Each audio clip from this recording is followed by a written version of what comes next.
Hello everyone, assalamu alaikum. How are you all? I hope you are well. Welcome back to my channel in this new video. Today's video, how to color table in column in Microsoft Word document. So let's started. At first, open your Word document file.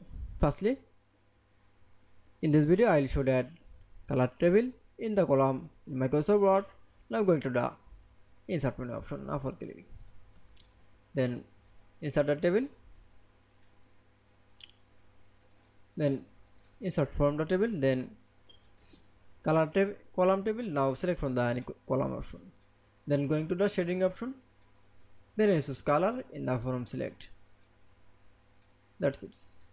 Then show color from the table column, then again another column option. Now for select, then going to the shading option, then choose color. That's it. Then again the select from the any columns, then apply from the same process.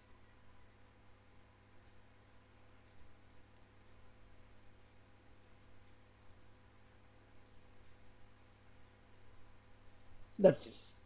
Then I show color table column in Microsoft Word document is very easily. I hope to enjoy the video.